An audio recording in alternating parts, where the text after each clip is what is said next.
Gentlemen, how we doing? We are doing great, Michael Johnson. So, gents, on the surface level, we've got another fantastic SpongeBob film about friendship. But you know what? I want to get to the friendship behind the friendship. So I got a little test, I think, for this 2 decades long friendship of Mr. Tom Kenny and Bill. So, Bill, I'll ask you first. What's the most SpongeBob thing about Tom Kenny? I would say from the minute Tom gets up, he embodies the spirit of SpongeBob. In terms of his buoyancy and his enthusiasm for life, his enthusiasm for what he loves completely. I would say that Tom really carries SpongeBob in a phenomenal way. And Tom, same question about Bill. Patrick on the show and in this movie has these moments of incredible clarity where he can just encapsulate things and see things and lay them out in a way that's like crystal clear, and you go, yes, I never thought of it like that. Bill does that for me all the time because I hem and haw and I get around to stuff. But Bill has these moments of great honesty and clarity just about life and show business and parenting, everything.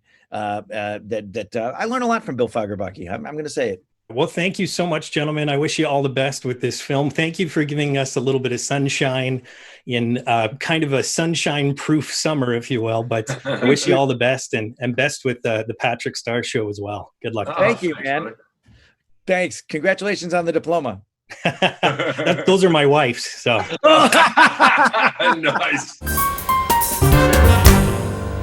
Welcome to Real School, the channel that gives you a gentle reminder that it's always nice to summer in Canada. The weather's not too hot, the coronavirus is kind of under control, and we get movies before anybody else. I'm your host, Michael Wynn Johnson, and today I will be reviewing a movie that's actually in theaters, the SpongeBob movie, Sponge on the Run. Well, it's safe to say the world has changed, and I'm not even talking about the everlasting nightmare that is 2020. I'm talking about the more specific world of SpongeBob. It's been 5 years since the previous SpongeBob movie, and at the time, I didn't really take to it like a sponge in water. That's a terrible metaphor, but you get the idea. As a 30-something guy with no kids, I didn't really find anything about the movie that I got into.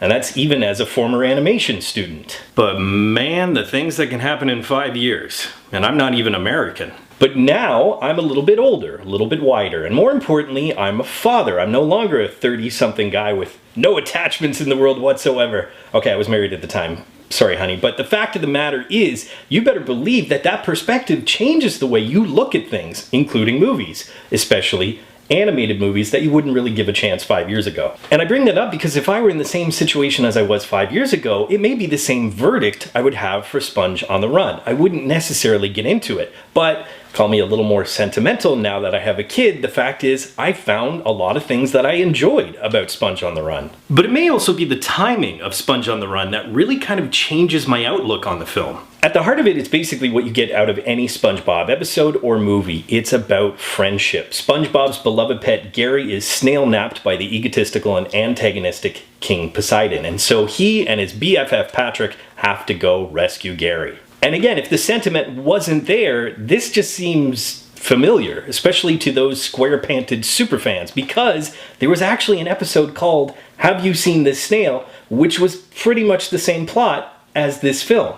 And there's one of my biggest criticisms of the film. They play it very safe. The key word is sentiment, because there is so much summer packed into this movie. It's so bright and colorful, joyful and innocent, that the fact is, if it weren't one of the only summer releases during this terrible pandemic, if we weren't so desperate for entertainment or to get out of the house or to go to the theaters, would this be the same film?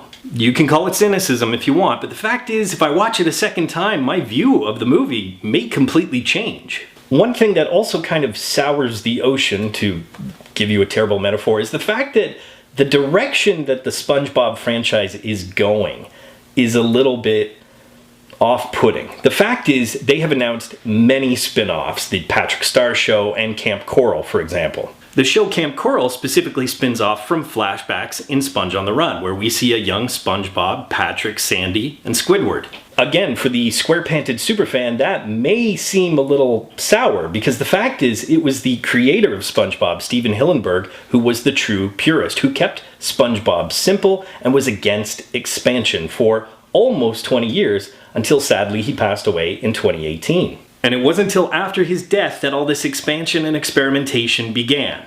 And then they went ahead and dedicated this movie to his memory. Yeah, there's that cynicism again. But whether you're a purist / cynic like me, or you want to see the franchise move in different directions, guess what? It's going to move in those different directions anyways. So we're kind of in a weird place because we can't forget Hillenburg's legacy, but at the same time we kind of need to embrace what's going to happen.